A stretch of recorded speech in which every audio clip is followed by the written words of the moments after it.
elle est en place. C'est la poudre. Tiens, on a découpé une femme en morceaux rue de la bienséance à 2 pas du chat. Tiens, on a découpé une... I am a feminist. Je vous obsède avec une constance je ne me suis pas conduit qui appelle quand même l'admiration. D'une façon conforme à ce qu'on attend d'une jeune fille d'abord et d'une femme ensuite. I'm sorry that I didn't become the world's first black classic pianist. Donald Trump. Je crois qu'une femme qui existe dans son temps, à l'intérieur de son temps, n'a pas d'époque, elle marque son époque. Bienvenue dans La Poudre, une conversation intime, profonde, avec des femmes artistes, activistes, politiques, des femmes inspirantes, des femmes puissantes. Comment sont-elles devenues femmes? Contre quoi ont-elles résisté? Que crient-elles? Que rêvent-elles? Que lisent-elles? Je suis Lorraine Bastide et aujourd'hui, je reçois Gloria Steinem. Si ça marche, ça cancane et ça ressemble à un canard. Mais vous pensez que c'est un cochon, eh bien c'est un cochon. J'ai interviewé Gloria Steinem. Enfin, voilà quoi, j'ai interviewé Gloria Steinem. C'est merveilleux, c'est du miel dans les oreilles, la puissance théorique de cette femme, ce qu'elle dit sur la parole, sur la non-violence, sur les médias, sur le racisme. Elle est juste extraordinaire. Elle a la voix et la beauté enchanteresse d'une militante de 80 ans qui a passé sa vie sur la route à partager la pensée féministe. Et même si le son laisse un tout petit peu à désirer, et j'en suis vraiment désolée, je remercie du fond du cœur le Mona Bismarck Center et les éditions HarperCollins de m'avoir permis d'échanger avec elle en public ce soir-là. Avant de laisser la place à notre entretien, je voudrais dire merci à toutes les Gloria Steinem françaises. Il y en a plein. Elles sont nombreuses, ces militantes du quotidien qui donnent leur temps et leur énergie à notre combat, au péril de leur vie personnelle et même de leur santé parfois. Elles se reconnaîtront. Et puis elles sont nombreuses à être passées ici, à ce micro. Mais parce que j'ai envie, j'adresse aujourd'hui une pensée immense à Pate Ashnek, alias Anaïs Bourdet, pour tout le travail incroyable qu'elle a abattu depuis 2012 avec ce Tumblr qui a changé la vie de bien des femmes. Merci Anaïs. Bon, je vais vous laisser en compagnie de Gloria. Passez un bel été, je reviens à la rentrée pour une saison 4 de La Poudre encore plus explosive. Prenez soin de vous et surtout, continuez de faire parler la poudre. Avec Gloria Steinem, on a parlé d'écriture, de voyage et d'intuition.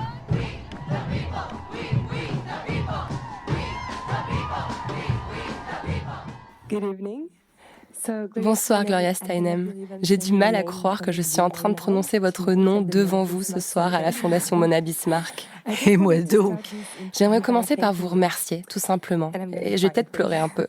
Merci pour tout ce que vous avez fait pour les femmes ces dernières années. Vous vous êtes battues pour nos droits, pour notre liberté, pour nos voix. Et je ne ferais probablement pas ce métier aujourd'hui si vous ne nous aviez pas ouvert la voie à moi et mes sœurs féministes.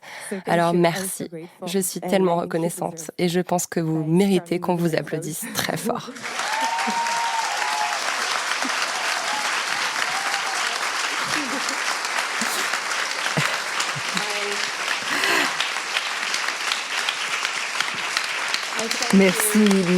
Merci pour ça. Je ressens le même sentiment de gratitude vis-à-vis des personnes et tout particulièrement des femmes qui m'ont fait comprendre que ça n'était pas moi qui étais folle, mais le système.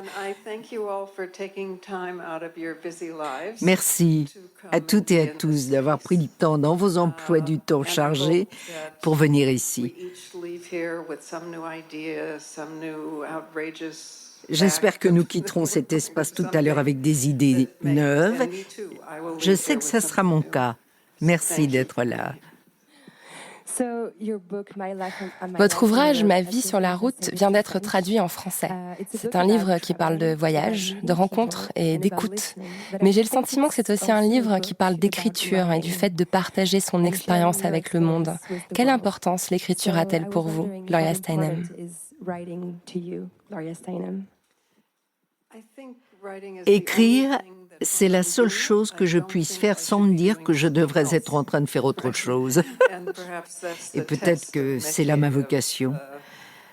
Mais j'ai aussi tant appris de ces conférences, de ce type de rencontres, qu'aussi fort que soit mon amour pour les mots imprimés, C'est moins important que ce qu'on vit, là. D'autant plus qu'on passe désormais plus de temps à regarder des écrans qu'à se regarder dans les yeux.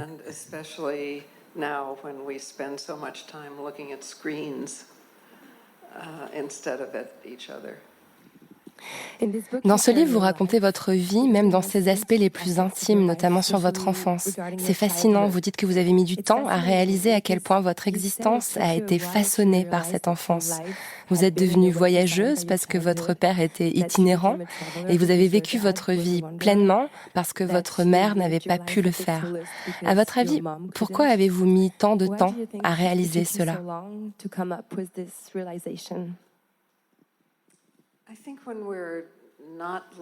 Lorsqu'on refuse de mener la vie que la société nous ordonne de vivre,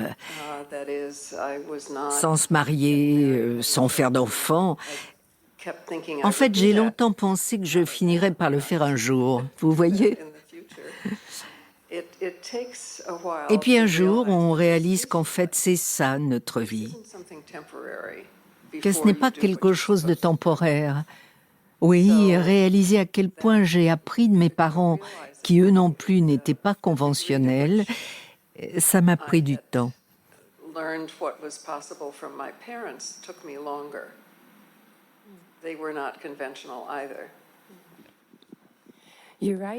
Vous écrivez « Le féminisme puise ses racines dans le quotidien des femmes », ce qui est une façon de dire que lorsqu'on est femme, le personnel est politique, pour reprendre un slogan féministe bien connu. À quel point est-ce important de raconter votre parcours au monde en tant que femme et en tant que féministe ? Est-ce que vous deviez le faire ? Oui, je me devais de le faire et je pense que chacun de nous devrait le faire. Vous savez, on raconte sa vérité en pensant qu'on est seul au monde et un beau jour, on nous répond « Tu sais, moi aussi, je ressens ça. » C'est ainsi que nous apprenons les uns des autres. Ce n'est pas un hasard si nous nous réunissons autour des feux de camp pour se raconter des histoires depuis des millénaires. C'est notre manière d'apprendre et de développer de l'empathie les uns pour les autres. Ce que j'aime dans ce livre, c'est qu'il développe un paradoxe intéressant. Vous voyagez souvent seul, vous avez mené une vie assez solitaire et indépendante. Néanmoins, tout au long de l'ouvrage, une multitude de vies croisent votre chemin. Vous nous offrez un aperçu du parcours de tant de personnes, des militantes indiennes, des chauffeurs de taxi, des hôtesses de l'air, des étudiantes. Et j'ai le sentiment que le sujet de ce livre, ça n'est pas tant le fait de voyager d'un lieu à l'autre, mais plutôt d'une humanité à l'autre. Est-ce que j'ai raison ? Oui, parce que lorsque vous voyagez à plusieurs, même avec une seule personne, vous formez un groupe et les gens sont moins susceptibles de vous parler. Seul, vous êtes ouverte à une sorte de communication instantanée avec le monde. Je ne dis pas que c'est mieux, mais c'est vrai qu'en étant une voyageuse solitaire, on est plus susceptible de s'intégrer au groupe, aux individus croisés sur la route, et d'y parvenir plus spontanément.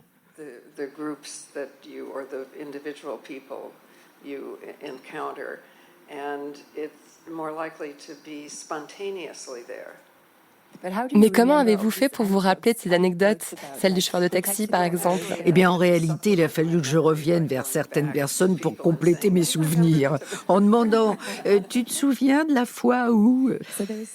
Il y a quelque chose que vous appelez l'état d'esprit de la route. Ça ne se résume pas à une façon de voyager, c'est aussi un mode de vie. Pourriez-vous nous le décrire, cet état d'esprit ? Je dirais que l'état d'esprit de la route, c'est un concept ouvert. Même sans être physiquement sur la route, le simple fait de quitter sa maison le matin et de parler ou d'écouter les personnes qui nous entourent, voire tout simplement de les observer, c'est une façon d'être sur la route. Il est aussi possible d'être physiquement sur la route et d'être fermé. Les nombreuses personnes dont le travail nécessite beaucoup de déplacements sont en quelque sorte coincés dans une cabine de voyage. Leur préoccupation, c'est de vendre, de faire des affaires. Elles ne peuvent pas se permettre d'être aussi spontanées que quelqu'un qui voyage. Quand vous vous retrouvez dans un ascenseur avec une ou deux personnes, il y a toujours une réflexion que vous pouvez partager sur la musique ou autre chose, peu importe. Mais vous n'allez jamais en parler, alors que ce serait si intéressant de le faire. L'autre jour, j'étais sur le trottoir près de chez moi. Il y avait cet homme chinois plutôt âgé qui se tenait à mes côtés. Il devait être livreur. J'ai décidé de lui dire bonjour sans raison. Je l'ai fait et il m'a dit « Ça ne s'invente pas. Que pensez-vous de Margaret Thatcher ?»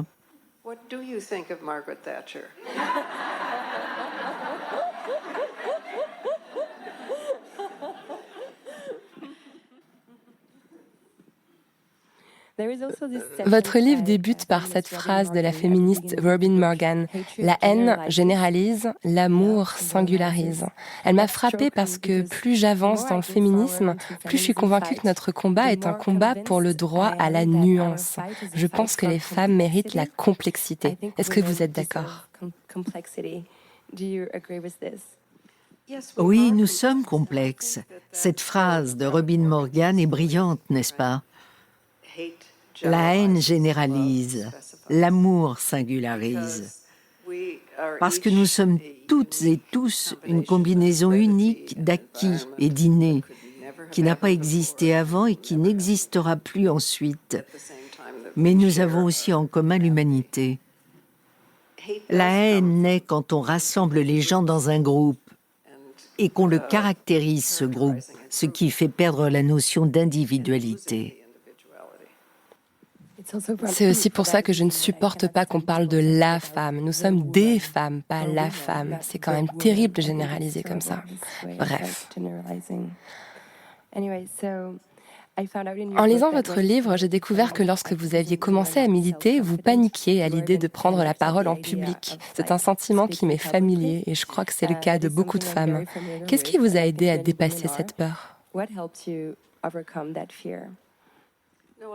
Un jour, j'ai eu le sentiment que le seul moyen de diffuser mon message était que je parle. Très peu de maisons d'édition étaient prêtes à publier ces informations, disons, alternatives. Et je suis allée voir une orthophoniste. Elle m'a dit « Vous avez été deux choses dans votre vie, danseuse et écrivaine. » Et manifestement, vous refusez de parler. Il a fallu que je dépasse cela. En gros, j'ai réalisé qu'on n'en mourrait pas, alors que j'étais persuadée du contraire. Ça m'a beaucoup aidée. Et la récompense est immense. Vous savez, s'asseoir en cercle, se raconter nos histoires, en fait, il est tout simplement impossible d'éprouver de l'empathie pour les autres sans se connecter par le biais de nos cinq sens. C'est le seul moyen de produire de l'oxytocine. Vous savez, c'est cette hormone qui nous inonde lorsque, homme ou femme, on tient un bébé dans les bras. Sans contact, il est impossible de produire cette hormone. Ma récompense a été la découverte de notre mode de communication le plus réel, le plus humain, le plus ancien, celui que nous utilisons en ce moment même avec nos cinq sens. D'ailleurs, je demande souvent aux gens, sans pour autant les y obliger, de sortir de ce clivage public-oratrice. Ce soir, nous formons un cercle. Donc j'espère que vous vous présenterez à des inconnus, que vous raconterez ce que vous faites, ce qui vous tient à cœur et que vous partirez d'ici avec un nouvel ami, un nouveau travail, un nouvel amour. Qui sait? Il faut briser cette frontière en se regardant vraiment les uns les autres. Vous avez débuté en tant que journaliste indépendante avant de réaliser qu'il vous était impossible de traiter les problématiques féministes dans les médias traditionnels. Vous avez donc décidé de créer votre propre média et encore une fois, c'est une démarche qui m'est familière. Sommes-nous condamnés à créer nos propres espaces pour obtenir une réelle liberté d'expression en tant que femmes et en tant que féministes? Pas complètement. Il y a un équilibre à trouver. Nous avons besoin de créer nos espaces à nous pour prouver que nous sommes dignes d'intérêt, que les gens ont envie de nous lire et de nous voir, pour que s'expriment de nouveaux mots et des nouvelles réalités. Et au bout d'un moment, l'équilibre vacille et les médias traditionnels réalisent qu'ils passent à côté de quelque chose. Que oui, nous sommes dignes d'intérêt. Il y a 25 ou 30 ans, le terme harcèlement sexuel est apparu. On en a fait des unes. On a fait monter cette notion. Et parce que nous avions nos médias, aujourd'hui, le mouvement MeToo est reconnu par tous les médias comme étant un vrai sujet.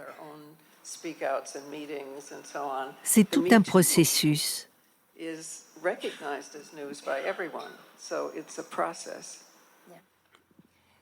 Oui. Et nous voilà réunis aujourd'hui à exprimer nos opinions, à partager nos expériences. Vous avez passé votre vie à faire ça, à créer des safe spaces au sein desquels les personnes qui souffrent d'une domination systémique peuvent s'exprimer sans crainte d'être interrompues, en confiance. C'est la magie du groupe. Et vous avez découvert ça très jeune lors d'un voyage en Inde après votre diplôme. Racontez-nous ce qu'il s'est passé là-bas. Can you tell us what happened there? C'est là-bas que j'ai réalisé, ou plutôt fait l'expérience des cercles de parole. C'est ainsi que l'on procède dans les villages, c'est notre mode de communication originel. Mais il m'a fallu du temps pour appliquer cette méthode dans mon monde, parce que je me disais, c'est l'Inde rurale, vous voyez évidemment qu'ils s'assoient en cercle. Il m'a fallu du temps et l'aide du féminisme pour réaliser que c'était universel. Il y a un passage qui m'a fait à la fois rire et pleurer. Vous écrivez « Nous pensions que Gandhi avait inspiré les cercles de parole de femmes, alors qu'en fait, c'est le contraire. » Oui, avec mon amie Devaki Jain, une femme brillante que j'ai croisée aux Nations Unies il y a 2 jours, nous voulions écrire sur Gandhi et ses méthodes non violentes, adaptées au mouvement féministe global. Nous avons entamé des recherches, écrit un tract, et de fil en aiguille, nous avons rencontré une femme nommée Kamala Devi Chattopadhyay, que vous connaissez peut-être. Merveilleuse figure mondiale, n'est-ce pas? Elle avait connu Gandhi et travaillé avec lui. Et elle nous a écoutés patiemment en se balançant assise sous sa véranda. Et lorsque nous avons terminé, elle a dit « Évidemment, très cher, nous lui avons enseigné tout ce qu'il savait. » C'était une réalité. Les méthodes non violentes, les manifestations de masse, c'étaient les outils employés par les féministes indiennes pour protester contre le mariage d'enfants. La pratique de la sati, tout ce contre quoi elles luttaient. C'est d'elle que Gandhi a appris ces méthodes. Et il y a là une grande leçon. Même les choses qui à l'origine nous appartenaient, nous ne les reconnaissons pas en tant que telles. Elles ne nous sont pas attribuées. Elles sont universelles, bien sûr. Mais ce fut pour moi une grande leçon.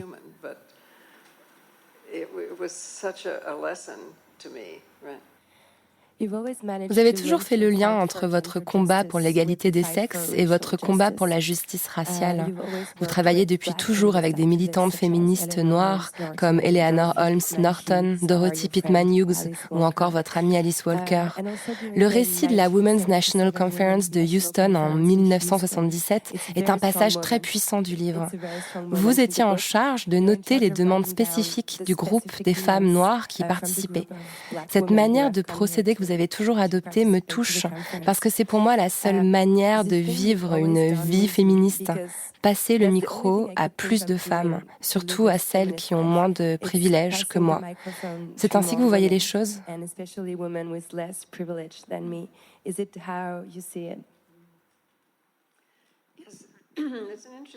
Oui, c'est intéressant la question des privilèges, n'est-ce pas ? Aux États-Unis, les femmes blanches ont le privilège d'être dépendantes. Est-ce réellement un privilège ? Je ne pense pas. Maintenant, si on se penche sur le regrettable résultat de nos dernières élections, d'ailleurs, je suis ici pour m'excuser publiquement d'avoir imposé Donald Trump au monde. Merci. Tout ce que je peux dire, c'est que nous avons beaucoup appris en voyant le pire de notre pays se hisser au plus haut niveau. En anglais, on parle d'être désormais woke, éveillé. Enfin, je ne connais pas l'équivalent en français, mais enfin, bon, j'ai perdu le fil. Nous parlions du fait d'être une femme blanche. Oui.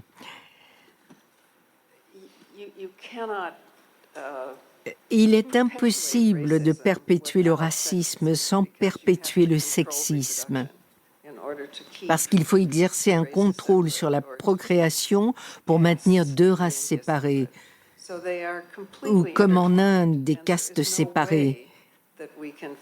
Ce sont deux choses totalement imbriquées et il est fondamentalement impossible de lutter contre le racisme et le sexisme séparément. Cela ne fonctionne tout simplement pas. Il est aussi vrai que les femmes noires ont eu une influence énorme et un rôle majeur au sein du mouvement de lutte pour les droits des femmes, bien plus que les femmes blanches. Mais dans l'imaginaire collectif, on pense que le mouvement des droits des femmes est blanc, que le mouvement pour les droits civiques est noir, et cela nous prive de solutions. Lors de notre dernière désastreuse élection, 96% des femmes noires ont voté pour Hillary Clinton et 51% des femmes blanches pour Donald Trump.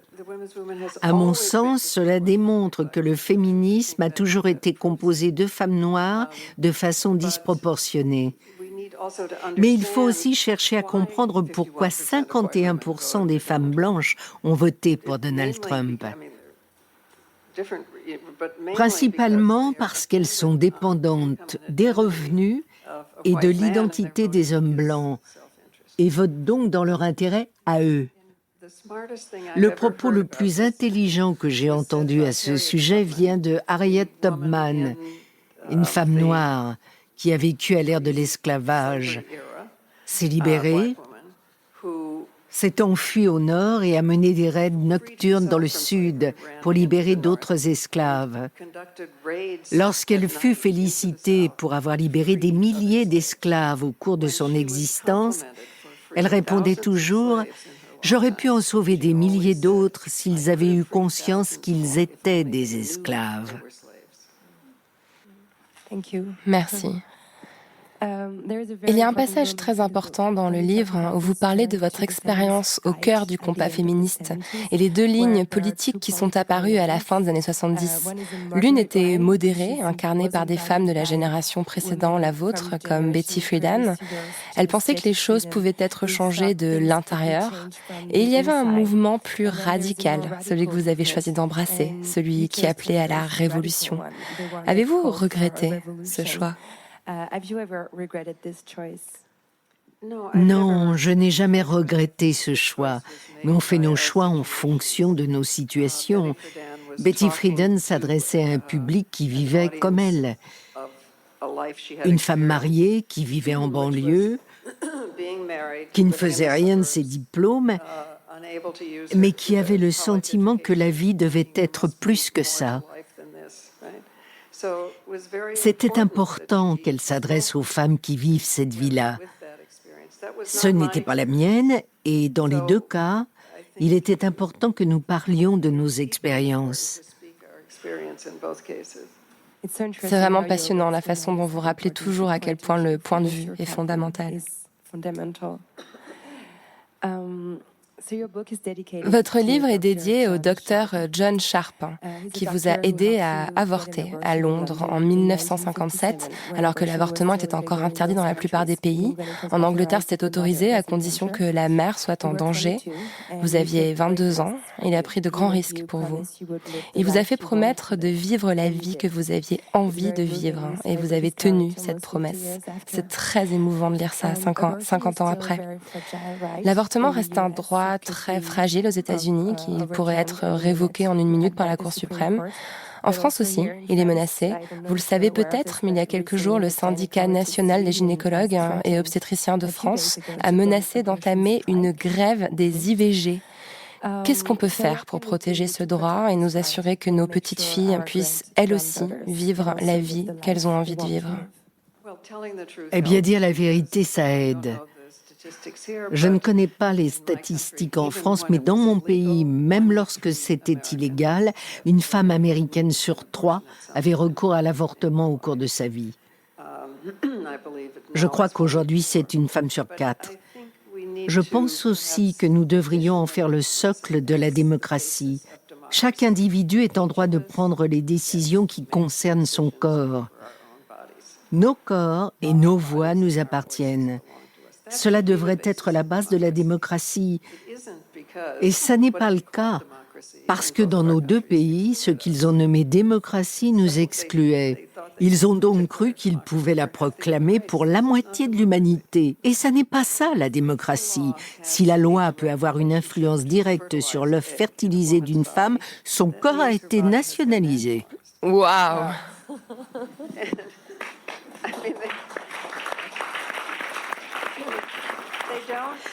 On est d'accord, la loi ne peut pas avoir de lien direct avec le sperme, sinon alors la masturbation serait illégale. Donc je pense qu'il faut défendre le droit de chaque individu à décider de son soi physique. Vous êtes aussi très proche des communautés amérindiennes. À la fin du congrès de 77, un groupe de femmes Lakota vous a offert un collier qui est devenu un porte-bonheur qui vous a suivi toute votre vie. Ces militantes ont été les premières à relier la violence exercée à l'encontre des femmes avec celle qui s'érige contre la nature. Je me fais un petit plaisir avec cette question parce que l'écoféminisme est une question qui me fascine ces derniers temps. Pensez-vous que le féminisme puisse être clé pour résoudre la crise environnementale?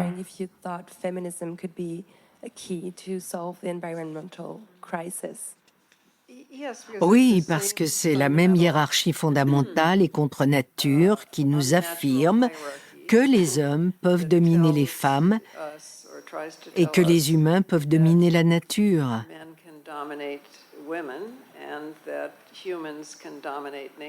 Ces deux postulats sont bâtis sur l'idée de la hiérarchie et de la domination, à l'origine du monothéisme patriarcal. Y en a-t-il d'autres? Il y a une éradication du divin dans la nature et dans les femmes, de façon à ce qu'il soit autorisé de les conquérir. Nous cherchons à créer une culture, une société qui serait un cercle, pas une pyramide, pas une hiérarchie. Nous essayons de dire que nous sommes liés, humains et nature, pas hiérarchisés.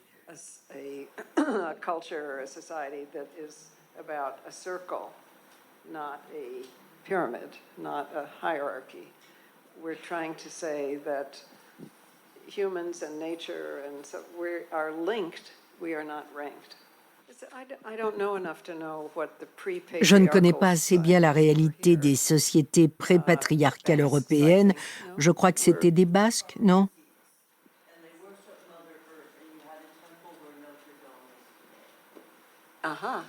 Bon, d'accord, très bien. Non, ce que je veux dire, c'est que c'est ici que ça a commencé. Je crois qu'il y a une raison pour laquelle environ 6 millions de sorcières qui pratiquaient la médecine et l'art de la contraception ont été assassinées pendant plus de 300 ans. Alors le patriarcat, le racisme, notre système politique basé sur la domination ne peut être renversé que si nous rejetons les catégories et proclamons des choses très simples, comme par exemple notre corps est notre droit. Nous sommes connectés à la nature et nous n'existons pas en dehors d'elle.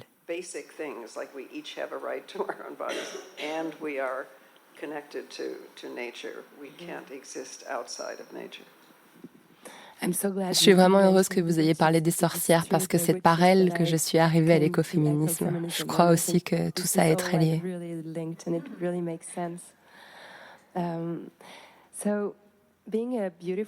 Être une belle femme peut être un grand privilège qui peut vous aider à être entendue et écoutée dans certains cercles. Mais ça peut aussi vous empêcher d'être crue ou comprise. Dans les années 70, les gens n'arrivaient tout simplement pas à comprendre pourquoi vous étiez féministe et célibataire alors que vous auriez pu tout simplement vous marier. Est-ce que vous avez déjà souhaité avoir un physique totalement différent du vôtre, comme c'est le cas de beaucoup de femmes ? J'avais une relation conflictuelle avec mon physique parce que je réalisais que la presse avait tendance à me photographier moi plutôt que les autres femmes. Ce qui n'était pas agréable parce que cela signifiait que mon discours n'avait pas la moindre importance. Je ne savais pas trop quoi faire de ça. Et un jour, une femme plutôt âgée dans le public s'est levée pour me dire « Chérie, il est très important qu'une femme qui pourrait jouer à ce jeu et gagner dise que ce jeu, il ne vaut pas grand-chose. » Alors j'ai répondu « Merci, vous venez de me donner un rôle à jouer. » Les choses ont beaucoup bougé ces 3 dernières années entre la Women's March, le mouvement MeToo et le lancement d'innombrables plateformes féministes. Est-ce que vous avez le sentiment que la révolution est proche ? Eh bien, ça n'est pas vraiment une révolution que l'on mène. C'est plus une évolution. Parce que la révolution, vous le savez bien, charrie de la violence. Et même si Marx et Engels étaient des chic types, ils ont fait une grande erreur en disant que la fin justifie les moyens. En réalité, les moyens déterminent la fin, n'est-ce pas ? Nous n'avons donc aucune intention d'être violentes, à part peut-être en situation d'autodéfense.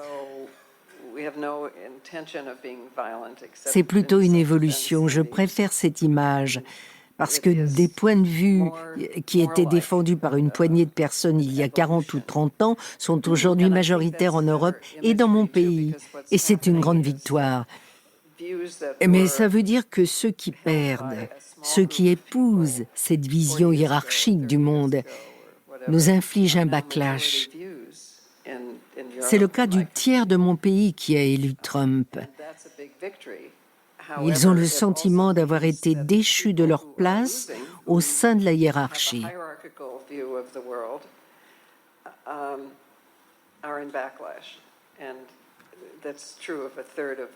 My country, it's who elected Trump.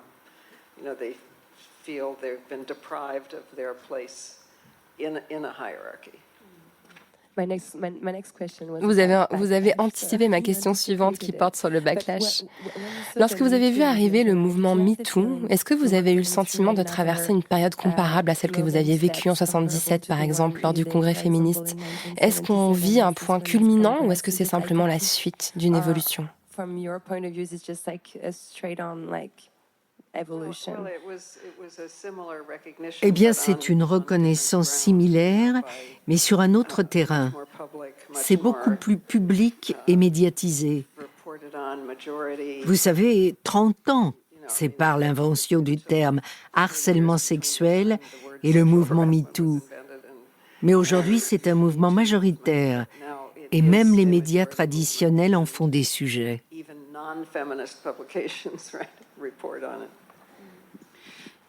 Oui, et vous racontez dans l'ouvrage qu'à la fin du congrès, la presse a préféré couvrir la visite d'un ministre israélien plutôt que de parler de cet événement. C'est fascinant et ça en dit long. Gloria, j'ai lancé mon propre média féministe. J'ai participé à des nombreuses manifestations. Je me suis disputée en ligne et dans la vraie vie un nombre incalculable de fois. Je pleure tous les jours en lisant les nouvelles qui concernent la vie des femmes partout dans le monde, mais aussi ici en France, où 31 femmes sont mortes sous les coups de leur conjoint ou ex-conjoint depuis le début de l'année. Je suis submergée, je dors pas assez. La majeure partie du temps, je suis en colère, épuisée, et ça fait que 3 ans que je fais ça.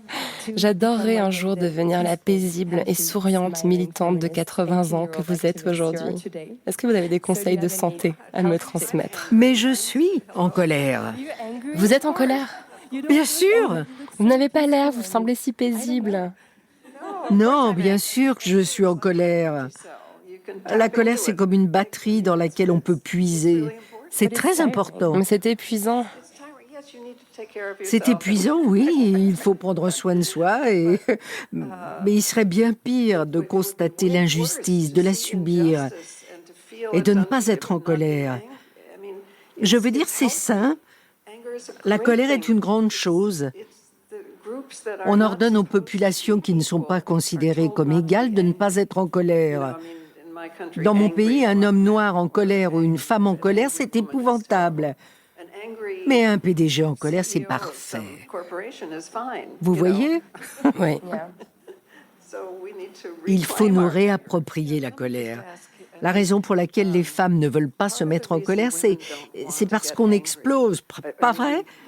La colère, ça fait pleurer. Est-ce que des femmes ici ont ce problème?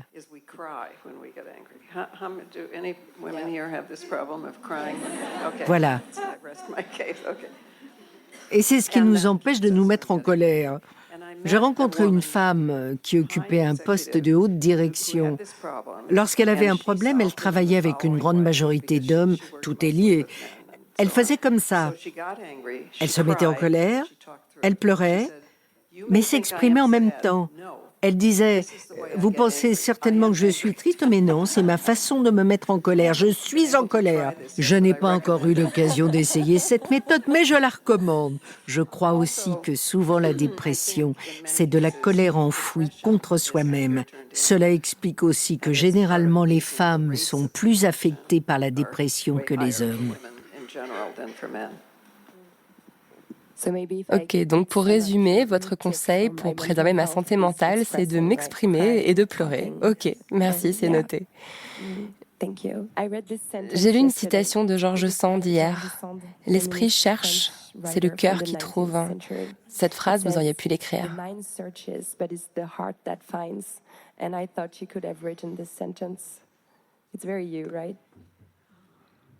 Peut-être parce que le cœur représente notre être d'une manière que le cerveau ignore, peut-être parce que notre cerveau dépend de notre cœur.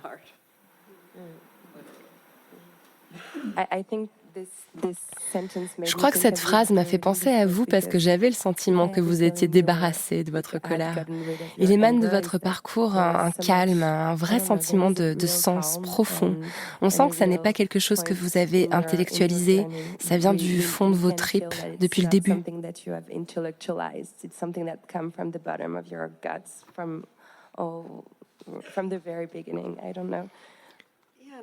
Oui, c'est tellement important. Notre instinct, il est un peu ce que l'ordinateur est au papier et au crayon, vous voyez? C'est si important de lui faire confiance. Je raconte souvent l'histoire suivante. Si ça marche comme un canard, ça cancane comme un canard, et ça ressemble à un canard. Mais vous pensez que c'est un cochon, eh bien c'est un cochon.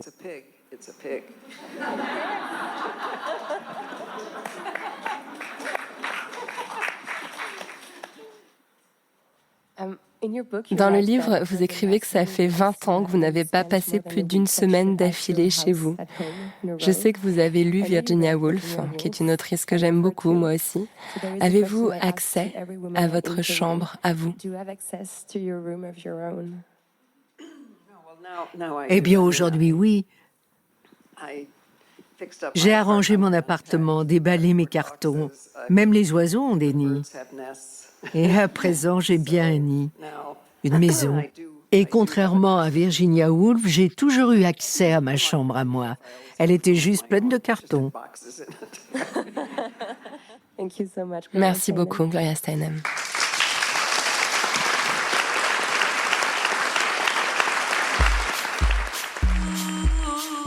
Merci à Gloria Steinem d'être venue faire parler la poudre avec moi.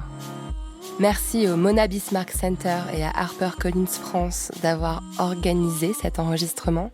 Merci à Rosine Cadoré d'avoir prêté sa voix à Gloria Steinem, à Zisla Tortello pour la traduction et à Charles de Cilia pour la prise de son en français. La Poudre est une émission produite par Nouvelles Écoutes. Elle est réalisée par Aurore Meyer-Mailleux, avec à la préparation et à la prise de son, Gaïa Marty. À la programmation, Laura Cuissard. Et au mixage, Charles de Cilia. Le générique est une variation sur la chanson L'appétit de Bonnie Banane. Vous aimez l'émission ? Je vous aime aussi. Alors s'il vous plaît, dites-le moi avec des étoiles, 5 de préférence, sur l'application Apple Podcast. Cela aide La Poudre à essaimer.